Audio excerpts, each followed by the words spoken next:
Film start होते ही हमें कुछ साल पहले का वक्त को दिखाया जाता है, जहां पर बहुत सारे वर्कर्स एक माइन में काम कर रहे होते हैं। उन्हीं पर नजर रखने के लिए एक डॉक्टर भी वहीं पर होता है, जिसे एक आदमी बताने के लिए आता है कि काम के दौरान कुछ वर्कर्स को यहाँ पर रेडिएशंस महसूस हुई हैं। उन्हें ऐसा लगा कि शायद यहाँ पर बहुत सारे मात्रा में यूरेनियम है। यह बात पता चलते ही सभी बहुत खुश हो गए। बिना देरी किए उन्होंने यहाँ पर बड़ी बड़ी मशीनें लगवा डाली ताकि काम को जल्दी से किया जा सके। लेकिन देखने को मिला कि काम के दौरान वहाँ की जमीन अंदर समाने लग जाती है, यानी गार के अंदर जाने लग जाती है। जब डॉक्टर से रहा नहीं गया तो वो अपनी टीम को लिए उसी केव के अंदर जाने लग जाते हैं, यानी जमीन के नीचे की। तभी वहाँ पर उन्हें एक बहुत बड़े जानवर का स्केलेटन दिख जाता है। डॉक्टर जब उस चीज पर गौर करते हैं तो उन्हें पता चलता है कि ये कोई स्केलेटन तो बिल्कुल भी नहीं है, बल्कि ये तो सच में एक बहुत ही बड़ा जानवर है जो यहाँ पर बहुत ही आराम से सो रहा था। रोशनी पड़ने की वजह से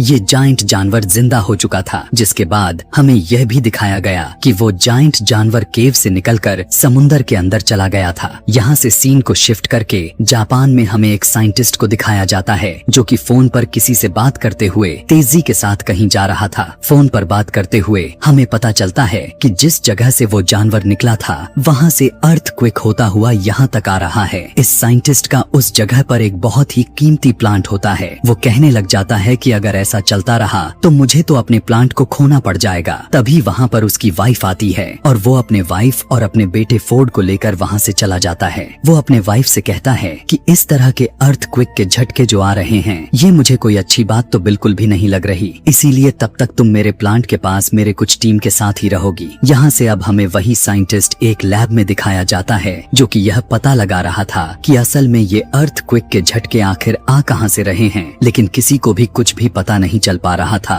कि आखिर ये कैसे हो रहे थे। जब ऐसा नहीं हो पाता तब वो कहने लग जाता है कि सारे के सारे मशीनरी को फौरन से ऑफ कर दिया जाए, क्योंकि हम नहीं जानते कि ये झटके किस चीज की हैं और ऐसा ना हो कि हमें नुकसान न पहुंचा दे। अभी उसका यह कहना ही था कि तभी अचानक से वहाँ पर दोबारा से अर्थक्वेक आने लग जाता है। यह सब देखते हुए वहाँ पर साइंटिस्ट की वाइफ भी आ जाती है। वो वहाँ से भागने लग जाती है। अर्थक्वेक इतना तेज होता है कि चैम्बर में ब्लास्ट हो जाने की वजह से पॉइजनस गैस यानी जहरीली गैस रिलीज हो जाती है और इनके ही तरफ बढ़ने लग जाती है। साइंटिस्ट अपने वाइफ को बचाने के लिए आगे बढ़ता है, लेकिन तब तक बहुत देर हो चुकी थी और गैस पूरी तरह से उस कैबिन में फैलने लग गई थी। जल्दबाजी में उसकी वाइफ उससे कहती है कि दरवाजा बंद कर दिया जाए, इससे पहले कि गैस यहाँ तक पहुँच जाए और सभी मारे जाए। फिर ना चाहते हुए साइंटिस्ट को वो दरवाजा बंद करना पड़ जाता है। अगर वो ऐसा ना करता तो उसके वाइफ की वजह से वहाँ पर मौजूद सारे के सारे लोग मारे जाते। अपनी वाइफ के खो देने की वजह से वो काफी उदास हो जाता है। यहाँ पर उसकी वाइफ कहने लग जाती है कि हमारे बेटे फोर्ड का ध्यान रखना, और इसी के साथ उस रेडिएशंस की वजह से वो पूरा का पूरा प्लांट तबाह हो जाता है। फोर्ड भी यही सब अपने ही स्कूल से देख पा रहा था। यहाँ से अब हमें 15 साल बाद का वक्त को दिखाया जाता है। फोर्ड अब एक आर्मी सोल्जर बन चुका था और कुछ मंथ के ट्रेनिंग के बाद वो अपने घर वापस आया था। पता चलता है कि वो अब मैरिड था। उसके वाइफ को कॉल आता है जिससे पता चला कि फोर्ड के वाइफ को पुलिस ने अरेस्ट कर लिया था। फोर्ड अपने डैड से नफरत किया करता था क्योंकि उसे लगता था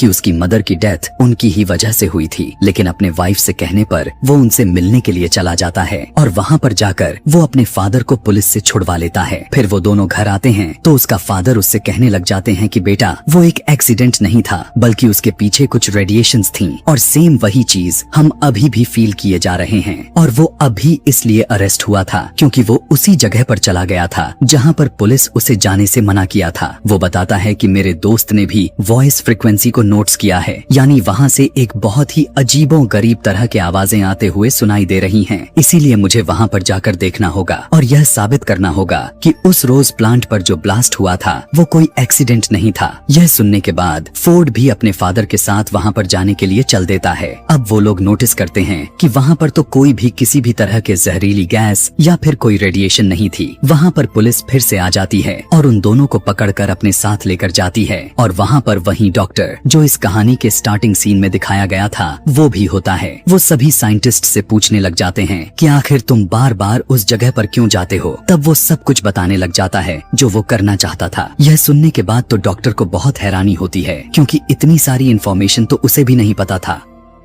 दरअसल वो वहाँ पर एक बहुत बड़ी पत्थर जैसे चीज पर एक्सपेरिमेंट्स किए जा रहे थे। अचानक से वो पत्थर हिलने लग जाता है। यही सब देखते हुए वे सभी उससे छेड़छाड़ भी करने लग जाते हैं। उस पर बिजली यानी उसके ऊपर इलेक्ट्रिकल शॉक देने लग जाते हैं। ऐसा होते ही वो पत्थर काफी जोर से टूट जाता है और उसके अंदर से एक बहुत ही बड़ा क्रिएचर निकलकर बाहर आ जाता है। दिखने में वो जानवर बहुत ही ज्यादा बड़ा था और लोगों पर बिजली जैसी चीज फेंके जा रहा था। फिर हम देख पाते हैं कि वो जानवर खुद को वहाँ से आजाद करवाकर प्लान से बाहर आ जाता है और वहाँ से उड़ जाता है। इस घटने के अगले दिन कैप्टन आकार यहाँ से डॉक्टर को जाने के लिए कहते हैं। डॉक्टर अपने साथ साइंटिस्ट और फोर्ड को भी ले लिया था, लेकिन पता चला कि इस इंसिडेंट के दौरान साइंटिस्ट काफी जख्मी हो चुका था। वहाँ पर जाकर उनका हेड उन्हें बताने लग जाता है कि ये क्रिएचर कोई आम क्रिएचर नहीं है। जब जमीन को रेडिएशंस होने लग गई तो ये समुद्र के गहराइयों में चला गया था ताकि ये वहाँ से अपने लिए एनर्जी को गेन कर सके। और ये बताते हैं कि हमारे कंपनी को भी उसी को ढूंढने के लिए बनाया गया था। वो आज तक नहीं मिला, जबकि उसका नाम गॉडजिला था और ये वही जानवर था जिसे लोग अर्थक्वेक समझ रहे थे। और वो समुद्र से चलता हुआ जापान के एक प्लांट में आ घुसा क्योंकि उसे कोई ऐसी जगह की जरूरत थी जहाँ से वो बहुत सारी एनर्जी को एक साथ अपने अंदर ले पाए। इसी के साथ हमें दिखाया जाता है साइंटिस्ट यानी फोर्ड के फादर की डेथ हो जाती है। सभी लोग यह बात सोच सोच कर परेशान हो जाते हैं कि आज इनकी डेथ हुई है, कल को कोई और भी मर सकता है। अचानक वहाँ पर हेट को कॉल आती है कि समुंदर से अजीबो गरीब तरह के रेडिएशंस आ रही हैं और उन्हें पता चलता है कि वो क्रिएचर वहीं पर मौजूद है। दरअसल वो वहाँ पर न्यूक्लियर बॉम्ब को खाए जा रहा था क्योंकि उसे एनर्जी चाहिए थी, लेकिन इसी के साथ उन्हें वहाँ पर किसी और चीज की भी सिग्नल्स मिले जा रहे थे। वहाँ पर कुछ लोग भेजे गए थे जो यह देखकर हैरान परेशान हो गए कि समुंदर से एक बहुत बड़ा जानवर बाहर आ रहा है। वो दरअसल वही खतरनाक क्रिएचर था जो कि अब शहर में आ चुका था। सभी लोग उससे बहुत ज्यादा डर चुके थे, लेकिन उसी के साथ हमें गॉडजिला दिखाया गया जो कि अब गुस्से से चिल्ला रहा था।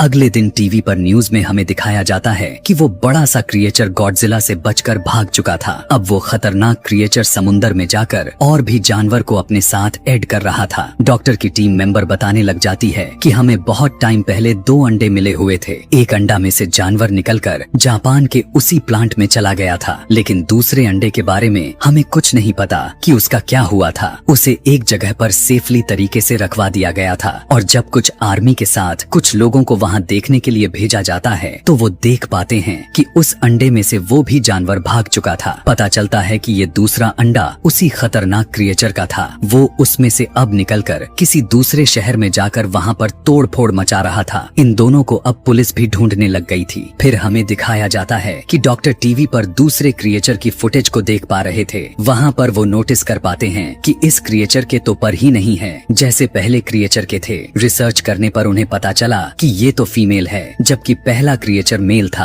अब क्योंकि फोर्ड भी एक फौजी था तो उसे भी आर्मी के साथ वहीं पर भेज दिया जाता है ताकि वो उन क्रिएचर्स को रोक सके। दूसरी तरफ हम कैप्टन के जरिए यह जान पाते हैं कि वो क्रिएचर बहुत ही ज्यादा तबाही कर रहे हैं। तब हेट उनसे कहने लग जाता है कि हमें उन्हें एक बड़े और खतरनाक बॉम्ब से उड़ाना पड़ेगा। कैप्टन कहता है कि इससे तो उन्हें नुकसान होने के बजाय उनका फायदा होगा क्योंकि उन्हें न्यूक्लियर एनर्जी चाहिए जिससे वो और भी ज्यादा स्ट्रांग होते जाएंगे। तब हेट कहता है कि हम इसके अलावा कर भी क्या सकते हैं, आखिर हमें रिस्क तो लेना ही पड़ेगा। वो दोनों क्रिएचर अपनी एनर्जी रिस्टोर करने के लिए यानी रेडिएशंस को खुद में फील करने के लिए समुंदर की तरफ बढ़ने लग गए थे क्योंकि समुंदर की गहराई से उन्हें बहुत सारी रेडिएशंस मिलेगी और इधर से गॉडजिला भी उन्हें मारने के लिए आगे बढ़ रहा था। तो यह सब लोग भी उसी समुंदर की तरफ बढ़ने लग जाते हैं और साथ में न्यूक्लियर बॉम्ब को रख लिए ताकि उन्हें उड़ाया जा सके। फोर्ड भी इधर नजर रखा हुआ था जबकि उस बॉम्ब को एक बोट पर रखा गया था। मेल क्रिएचर उड़ता हुआ आकर उस बोट पर अटैक कर देता है और उस न्यूक्लियर बॉम्ब को उठाकर वहां से चला जाता है। अब वो दोनों क्रिएचर्स उन बॉम्ब को लेकर वहाँ से दूर चले गए थे। उन्हें वो चीज मिल चुकी थी जिससे उन्हें बहुत सारे एनर्जी मिलने वाले थे। आर्मी और हेट का यह प्लान अब पूरी तरह से नाकामयाब हो चुका था। वो लोग सोचने लग जाते हैं कि हमसे कुछ नहीं होने वाला, इसीलिए शायद गॉडजिला ही है जो हम सबकी जान बचा ले। आगे हमें दिखाया जाता है कि वो उड़ने वाला क्रिएचर अब शहर में आकर बहुत ही ज्यादा तबाही मचाने लग जाता है, लेकिन तभी वहाँ पर गॉडजिला भी आ जाता है। आर्मी भी वहीं पर मौजूद थी कि तभी वो उड़ने वाला क्रिएचर गॉडजिला पर अटैक कर डालता है और ये लोग लड़ने लग जाते हैं। ये जायंट क्रिएचर्स बहुत ही बड़े थे और लड़ते हुए शहर के बहुत चीजें डिस्ट्रॉय कर रहे थे, इसीलिए अपनी जान बचाने के लिए सभी पीछे हट जाते हैं। यहाँ पर इनमें से सिर्फ मेल क्रिएचर ही था, इसीलिए गॉडजिला इससे आसानी से लड़ पा रहा था और वो उसे मारने ही वाला होता है कि तभी पीछे से फीमेल क्रिएचर आकर गॉडजिला पर अटैक कर देती है और अब गॉडजिला इन दोनों मेल फीमेल क्रिएचर्स से अकेला ही लड़ रहा था। यहाँ पर उन दोनों को मार पाना गॉडजिला के लिए मुश्किल बढ़ती जा रही थी। दूसरी तरफ हमें दिखाया जाता है कि आर्मी को अंडरग्राउंड यानी जमीन के अंदर एक घोंसले में बहुत सारे अंडे मिल जाते हैं जो कि फीमेल क्रिएचर के ही थे। इधर गॉडजिला उनसे अब काफी जख्मी हो चुका था, उन्हें हरा पाना काफी मुश्किल होता जा रहा था। आर्मी भी वहाँ पर एक बॉम्ब पर टाइमर लगाकर बाहर आ जाती है और कुछ ही मिनट के बाद जब वो बॉम्ब ब्लास्ट हुआ तो वहाँ अंदर के सारे अंडे फट जाते हैं। मेल और फीमेल क्रिएचर जब यह देखते हैं तो उन्हें अपने अंडों की फिक्र होने लग जाती है। जल्दबाजी में दोनों गॉडजिला को छोड़कर अपने अंडे की तरफ भागते हैं। उस धमाके की वजह से गॉडजिला को यह फायदा हुआ कि उस धमाके की रेडिएशंस गॉडजिला में एनर्जी बनकर जाने लग गई और उसने वही एनर्जी को यूज करते हुए अपने मुंह से उन दोनों क्रिएचर पर उगल दी। यहाँ यह देखकर ऐसा लग रहा था कि गॉडजिला काफी स्ट्रॉन्ग हो चुका है। वो दोनों क्रिएचर्स से पूरी ताकत लगाकर लड़ रहा था। लड़ाई करते करते गॉडजिला मेल क्रिएचर को जान से मार देता है। यह देखने के बाद तो फीमेल क्रिएचर को काफी गुस्सा आ जाता है और उसे इस बात का भी गुस्सा उसके सर पर सवार हो चुका था कि आर्मी ने उसके दिए हुए सारे के सारे अंडों को बर्बाद कर दिया था। इसीलिए वो जब फोर्ड को देखती है तो उसकी तरफ बढ़ने लग जाती है, लेकिन गॉडजिला उसे पीछे से पकड़ लिया और उसका मुंह को खोलते हुए अपने मुंह के अंदर से सारी की सारी एनर्जी के रेडिएशंस उसके मुंह में डाल देता है, जिसकी वजह से उसे बहुत ही ज्यादा पेन हुआ और वो वहीं पर मर जाती है। फोर्ड भी यहाँ पर काफी जख्मी हो चुका था, लेकिन आर्मी उसे ठीक करने के लिए उसे वहाँ से ले जाती है। अगले दिन हमें गॉडजिला दिखाया गया। लोगों को लग रहा था कि वो मर चुका है, लेकिन वो बहुत ही ज्यादा थक चुका था और अपनी आंखों को बंद करके लेटा हुआ था कि तभी अचानक उठ गया और समुद्र में जाने के लिए आगे बढ़ने लग जाता है। उसे ऐसा देखकर तो यही लग रहा था कि वो यहाँ पर किसी को कोई भी नुकसान नहीं पहुँचाने वाला था और न ही वो ऐसा करने के लिए आया था। उसकी दुश्मनी तो बस उन खतरनाक क्रिएचर्स से था और अब जैसा कि वो उन्हें मार दिया था वो इसीलिए वापस समुद्र में चला जाता है। दूसरी तरफ दिखाया जाता है कि फाइनली फोर्ड भी अपने बेटे और वाइफ के पास चला गया था और सब कुछ पहले जैसा नॉर्मल हो चुका था। इसी के साथ ये कहानी भी यहीं पर खत्म हो जाती है। ऐसे ही और भी मूवी एक्सप्लेनेशन वीडियोस देखने के लिए कमेंट में नेक्स्ट लिखना ना भूलें। Thanks for watching.